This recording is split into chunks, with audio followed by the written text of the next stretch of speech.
안녕하십니까? 부동산 캐시입니다. 오랜만에 영상으로 인사를 드리게 되었습니다. 여태까지는 제가 민간 조합 사업, 그 중에서도 특히 모아주택 사업을 위주로 한 분석을 많이 진행을 해드렸었죠.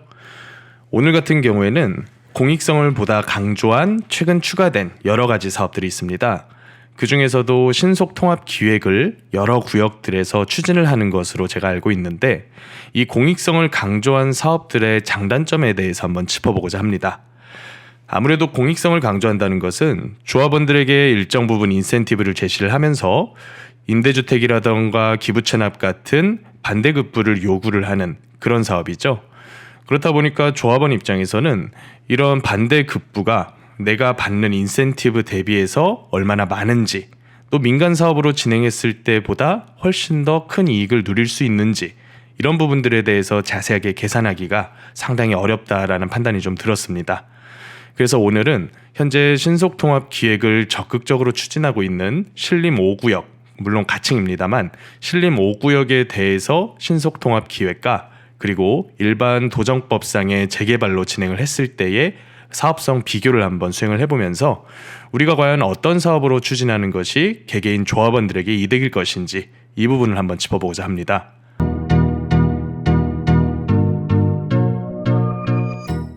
그럼 기본적으로 신속통합 기획에 대해서 우리가 확인을 한번 해볼 필요가 있겠는데요. 신속통합 기획은 서울시에서 지원하는 정비 사업의 형태라고 보시면 간단하게 이해가 가능하겠고요. 또 주어지는 인센티브들을 한번 우리가 살펴볼 필요가 있겠는데, 기본적으로 이름에서 알다시피 신속통합 기획, 그래서 인허가 과정을 신속하게 처리를 하고 통합적으로 인허가를 실행을 하면서 이 기간을 상당히 큰 폭으로 단축시켜 주겠다라고 홍보를 하고 있습니다. 또 초기 기획 단계에서 전문성이 떨어지는 기본 조합원들께서 직접 추진을 하는 것보다 어느 정도의 전문성을 갖춘 공공에서 개입을 해서 이 인허가 과정뿐만 아니라 초기 기획 단계에서부터 그 기간을 단축시켜주는 그런 효과로 홍보를 많이 하고 있습니다. 그래서 이 신속통합 기획 같은 경우에는 크게는 3가지 정도의 인센티브를 제시를 하고 있는데, 우선 첫 번째, 더 유연한 도시계획 기준을 적용해 주겠다, 이렇게 얘기를 하고 있습니다. 타이틀만 보시자면 일률적인 35층 규제를 지역 특성에 따라서 35층 플러스 알파로 더 높게 지을 수 있게끔 허용을 해주고, 또 2종 7층 같은 경우에도 현재는 최대 15층으로 그 층수 제한이 있는 반면에 신속통합 기획을 활용하게 됐을 경우는 최대 25층까지 주변 여건을 고려해서 층수 완화를 해주겠다라고 얘기를 하고 있죠. 또 역세권 같은 경우에는 고밀복합 유도를 통해서 더 높은 그리고 더 고밀화된 개발 행위가 가능하다, 이렇게 홍보를 하고 있습니다. 그리고 두 번째로 제시하는 인센티브는 신속통합 기획이라는 이름에 걸맞게 사업기간이 단축된다라고 하는 인센티브 조건들을 나열을 하고 있죠. 그래서 정비계획과 지구단위 계획을 통합계획으로, 또 도시계획위원회 정비사업 특별분과위원회를 설립을 하고 건축교통 환경 신속통합기획 통합심의, 그래서 여러 단계를 거쳐서 사업 인허가를 받아야만 했었던 기존의 민간 재개발에서 통합심의를 통해서 빠른 시일 내에 한꺼번에 인허가를 다 통과시켜 주겠다, 이렇게 홍보를 하고 있고요. 또 마지막으로는 디자인 부분에 대한 강조를 많이 하고 있습니다. 그래서 혁신적인 도시계획이라던가 혁신적인 단지 설계를 통해서 여러 가지 인센티브를 주겠다, 이렇게 홍보를 하고 있다 보니까 이제 구상안이라던가 조감도를 보면 상당히 멋지게 나와 있는 것을 볼 수가 있습니다. 그래서 가장 적극적으로 홍보하는 신속통합기획 사업지가 신림 1구역으로 제가 파악을 하고 있는데, 서울시 유튜브 채널에도 나와 있을 만큼 신림 1구역에 대해서 굉장히 크게 홍보를 하고 있습니다. 그 내용을 간단하게만 보시면, 신림 1구역 같은 경우에는 오늘 분석할 신림 5구역에서 바로 밑에 붙어있는 사업지입니다. 이쪽 일대 신림역이 이번에 개통한 서울대 벤처타운역 바로 남쪽에 붙어있죠. 그런데 이쪽 같은 경우는 이 시장골목과 또 구릉지에 있는 일종일반 주거지역 때문에 여태까지 사업이 원활하게 추진되지는 못하고 있었거든요. 근데 이 사업지를 어떤 식으로 홍보를 하고 있냐면, 굉장히 아름답게 조성을 해서 작은 기부 체납만 받고 여러 가지 규제 완화를 통해서 대규모 단지화 시켜주겠다라고 홍보를 하고 있습니다. 그래서 여태까지 구릉지어서 고밀 개발이 못했었던 지역, 또 상업시설이 많아서 적극적인 동의가 나오지 않았었던 그런 구역들을 하나로 묶어서 서울시에서 관리를 하면서 아주 많이 슬럼화되고 있는 지역들 같은 경우는 이런 식으로 적극적인 지원을 해주겠다라고 홍보를 하다 보니까 주민들 입장에서는 이 멋들어진 이런 조감도를 보면 혹하지 않을 수가 없거든요. 그래서 이런 부분들에 대해서 우리가 오늘 살펴볼 부분은 과연 어느 정도 수준의 기부 체납 및 임대주택 비율을 요구를 하느냐, 이 부분이 어떻게 보면 공익사업의 가장 핵심적인 부분이라고 저는 생각을 합니다. 그래서 신림 5구역에 대해서 한번 살펴보겠습니다. 신림 5구역의 개요에 대해서 한번 살펴보겠습니다. 신림 5구역의 입지적인 조건을 한번 보자면 신림 현대아파트의 바로 북쪽에 붙어 있으면서 이번에 새로 개통한 신림 경전철, 신림선이죠. 신림선 서원역과 역세권의 거리라고 보시면 될 것 같습니다. 전체 구역 면적도 상당히 커서 이쪽 일대 전체가 개발이 되게 된다면 제가 분석한 바로는 3,000세대급 이상의 단지가 지어질 것으로 예측이 되고 있고요. 현재 조합원 같은 경우에는 추정치이기는 하지만 1,200명가량이 넘는, 그래서 그 중에서 단독 조합원이 약 480여 명, 그리고 지분 조합원이 한 800명이 약간 못 미치는 그런 정도 수준의 조합원들이 있다 보니까 만약에 3,000세대급 이상의 아파트가 지어진다면 사업성은 상당히 괜찮을 수가 있겠죠. 입지적인 조건을 한번 살펴보겠습니다. 이쪽 일대는 입지적으로 봤을 때 여태까지는 역과의 거리가 상당히 떨어져 있었기 때문에 역세권이라고 보기는 어려웠지만 신림선이라는 경전철이 개통한 이후부터는 상당히 입지적으로 각광을 받고 있습니다.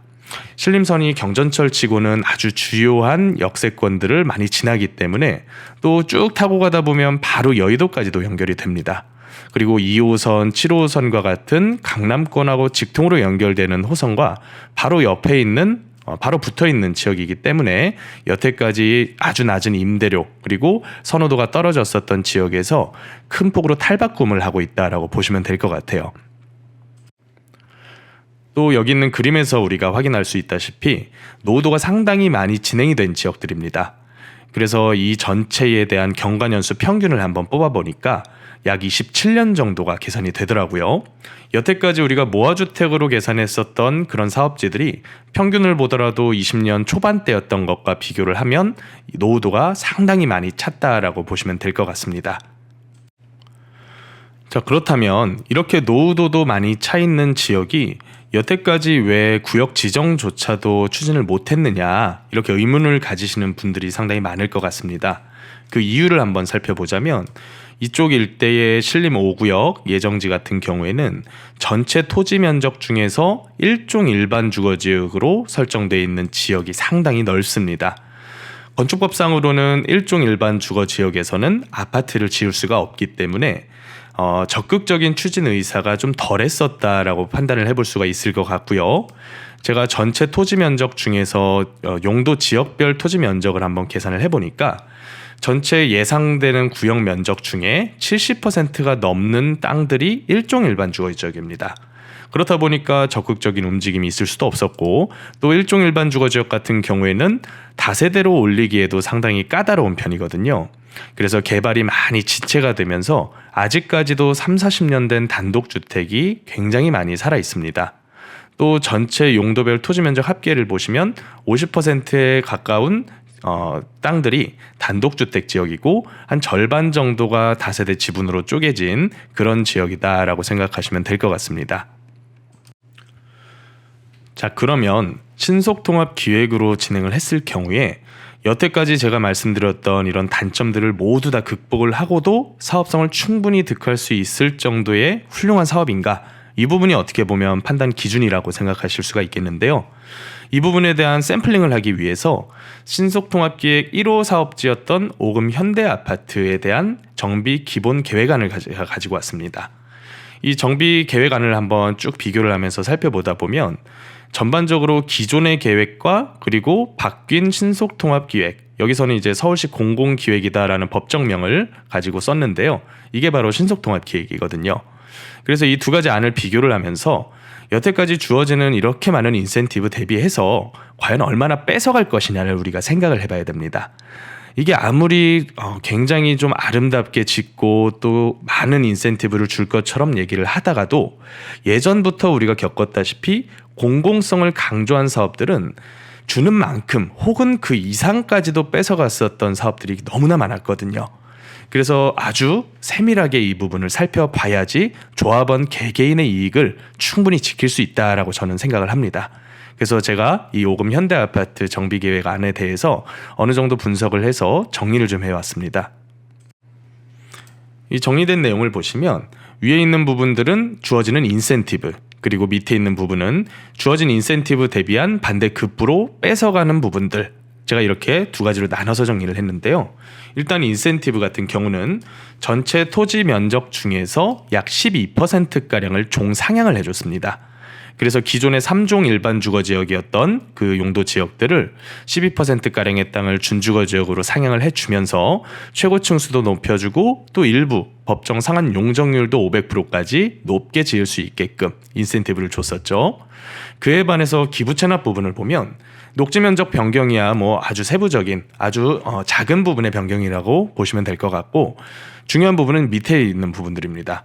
문화시설을 신설해서 주민들에게 물론 이제 그 단지 내 주민뿐만 아니라 그 지역 주민들에게 오픈을 해줘야 된다는 점, 그리고 임대주택 비율을 늘려야 된다는 점, 또 그렇다 보니까 평형대 구성비가 소형 평수가 대폭 늘고 대형 평수가 큰 폭으로 감소할 수밖에 없다는 점이 이 신속통합기획의 반대 급부로 요구됐었던 부분들입니다. 그래서 공공기획 전 공공시설 비율 토지 면적 대비해서 봤을 때는 기부 체납으로 4.5%가량의 토지를 기부 체납을 했었다면, 공공기획이 새롭게 신설된 이후에는 공공기획으로 뺏기는 토지 면적이 약 10%에 가까운 정도로 큰 폭으로 늘어났죠. 거의 2배 가까이를 뺏게 되는 겁니다. 또 이걸 신설하면서 여기다가는 지어서 기부 체납을 해야 되는 형태이기 때문에 건축비까지 감안한다면 상당히 많은 기부 체납이다라고 저는 판단을 합니다. 자, 그러면 5금 현대 아파트 샘플링을 통해서 얻은 비율을 가지고 신림 5구역에 대해 적용을 해서 신속통합기획 방법 하나와 그리고 도정법상의 일반 재개발 방법 형태의 두 가지 샘플링을 한번 비교를 해보겠습니다. 일단 신속통합기획부터 한번 예시를 들어보면, 기본적인 정보들은 제가 데이터를 통해서 이미 구해왔고, 또 종상향이 필요한 토지 면적이 71.6%인 점을 감안해서 이 부분을 2종 일반 주거지역의 상한 용적률까지 전부 다 인센티브를 받는다라고 가정을 했더니 임대주택 비율은 20%, 토지 기부 체납은 약 10%가량을 넣는다라고 세팅을 해봤습니다. 그렇게 해서 아파트에 설계를 해보면 전체가 3,585세대 정도, 그 중에서 임대주택이 약 1,000세대가량, 그리고 조합원 분양으로 들어가는 부분은 단독조합원께는 30평대 한 채와 20평대 한 채, 총 2채를 준다라고 가정을 하고 계산을 한번 해보면 공공분양 형태로 뽑아낼 수 있는 일반 분양 세대가 846세대 정도가 계산이 되더라고요. 그래서 이 세대들을 가지고 일반 분양가 수준, 그리고 조합원 분양가, 또 임대주택 매각 수입과 같은 부분들을 전부 다 수익으로 잡고 수익률 계산을 한번 해보면 전체 사업에 대한 비례율이 89% 정도로 계산이 됩니다. 그렇다면 일반 재개발 형태로 만약에 가게 됐을 경우에는 물론 이제 아파트를 짓기 위해서는 2종 일반 주거지역으로 종상향은 해야겠지만 인센티브 용적률을 받지 않고 상한 용적률 200%까지만 적용을 받은 상태에서 아파트를 짓는다라고 한번 가정을 해봤습니다. 그렇다 보니까 인센티브 없이 임대주택은 일반적인 재개발의 수준 약 15%가량, 그리고 토지 기부 체납 같은 경우에는 5금 현대에서 기본 안에 있었던 5%가량을 적용을 해봤고요. 그렇게 돼서 지어지는 세대 규모를 한번 보면 세대 규모는 아까 봤었던 신통기획보다는 약 한 4,500세대 정도가 줄어들게 되겠죠. 하지만 임대주택이 신통에서는 1,000세대가량이었던 것과 비교해서 600여 세대 정도로 상당히 큰 폭으로 임대주택 세대가 줄어들면서 공공분양 같은 경우에는 100세대가량이 약간 줄어들게 되겠죠. 그래서 이 지어지는 세대들을 가지고 한번 분양성 판단을 해보면 아까 분석해 봤었던 신통기획이 89%였던 것과 비교해서 한 5, 6% 정도 줄어드는 것으로, 사업성이 좀 감소하는 것으로 계산이 됩니다. 자, 결론을 한번 말씀드려 보겠습니다. 오늘은 신림 5구역 신속통합기획 추진사업지에 대한 분석을 한번 수행을 해봤는데요. 사업지 분석을 제가 쭉 진행하면서 느낀 점이 있습니다. 일단 공공에서 강조하는 사업 진행 속도라던가 인센티브는 상당히 매력적입니다. 여태까지 추진이 못했었던 만큼 조합원들 입장에서는 기본적으로 추진을 공공에서 도와서 빨리 진행을 해준다는 것 자체에서부터 매력을 느낄 수밖에 없겠죠. 하지만 제가 데이터 분석을 한번 해보고 나니까 주어지는 인센티브 대비해서 상당히 많은 비율을 뺏어간다라는 느낌이 좀 들었습니다. 아까 샘플링을 했었던 오금 현대아파트 같은 경우에도 이런 부분들에 대한 조합원들의 반대가 워낙 거세다 보니까 사실상 신속통합 기획을 추진 안 하는 쪽으로 결론이 난 것으로 제가 알고 있는데, 데이터를 통해 분석을 해보니까 이런 부분들이 절대 조합원들이 틀린 판단을 하신 건 아니더라고요.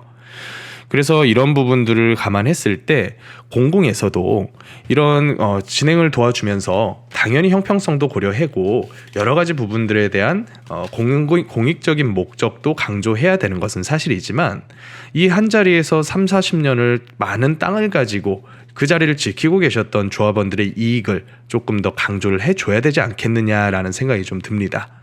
또 임대주택 비율을 20%가량까지 늘리다 보면 당연히 완공이 된 이후에도 임대주택 단지로서 여겨지는 측면이 어느 정도는 셀 수밖에 없을 것 같습니다.